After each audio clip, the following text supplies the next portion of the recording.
जय जगन्नाथ। आज ओडिशार नूतन मुख्यमंत्री श्रीजुक्त मोहन माझी महाशय आसीथिले महाप्रभु श्री जगन्नाथ आशीर्वाद नापी सांगे आमर ओडिशार उपमुख्यमंत्री श्री केबी सिंहदेवजी आसीथिले एवं आमर उपमुख्यमंत्री प्रभाती परिडा महाशय आसीथिले महाप्रभु श्री जगन्नाथ आशीर्वाद भिक्षा करने सांगे आमर पुरीर लोकसभा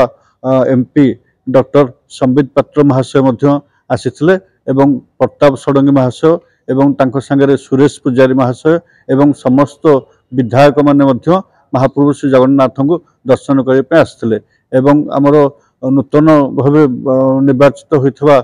एमपी एमएलए माने पार्टी समस्त पदाधिकारी कार्यकर्ता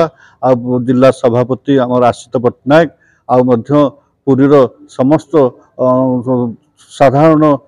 जनता भी बहुत आम सांगे थिले पुरीर सेवायत माने स्वागत करथिले ता संगे समस्त प्रशासन अधिकारी माने आम सांगे मुख्यमंत्री सांगे मंदिर को दर्शन करने जाइथिले मुख्य प्रशासक थिले श्रीमंदिर प्रशासक थिले समस्त पुरीर जिलापाल महाशय थिले एवं ओडिशा रे केमती मंगल हबो ओडिशा केमती भारत रे एक नंबर हबो एवं ओडिशा सारा विश्व रे जेमती ना हबो सेति महाप्रभु को प्रार्थना करथिले आ महाप्रभु सदाबले ओडिशा को अमृतवती चाहि थांतु आ समृद्धि कर थांतु एवं समस्त लोकंकर सुख दुखर साथी ही समस्त दुख दूर करतु एतिकी महाप्रभु श्री जगन्नाथ पाखे प्रार्थना। आज सर्वप्रथमे मु महाप्रभु श्री जगन्नाथ श्री चरण रे कोटि कोटि दंड प्रणाम करुच्ची सी जो भाया भाव महाप्रभु ओडिशा रे परिवर्तन कले भारतीय जनता पार्टी सरकार कले एवं 20 रु 21 रु 20 जन एमपी देले यशस्वी प्रधानमंत्री नरेंद्र मोदी जी जो भाव विहर ही महाप्रभु श्री जगन्नाथ को दर्शन करथिले तार आज समस्त चमत्कार सारा भारत वर्ष आज देखला जे महाप्रभु श्री जगन्नाथ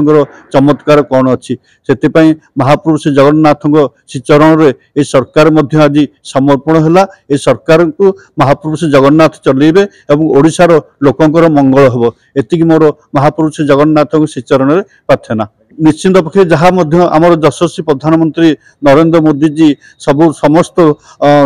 जन साधारण सभा आसी कहीकि प्रतिश्रुति देकी जाइथिले जे सर्वप्रथमे आमे 4 द्वार खोलबू ताहा आज करिकी आसीथिले मुख्यमंत्री निजे प्रशासन अधिकारी और समस्त मंत्रिमंडल रही आज श्रीमंदिर 4 द्वार खोल जाइथिला आ भक्त माने भाव विहर होई बहु माने खुशीर सह आज महाप्रभु को दर्शन करी आशीर्वाद भिक्षा करते आपर सबुठ बड़ जिनस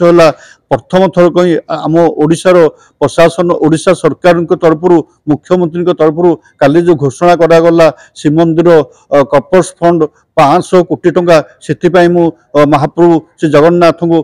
पाखे प्रार्थना करुच्ची ओडिशा सरकार को मंगल करंतु एवं ओडिशा सरकार को एथिपाई मोर अशेष धन्यवाद। जय जगन्नाथ।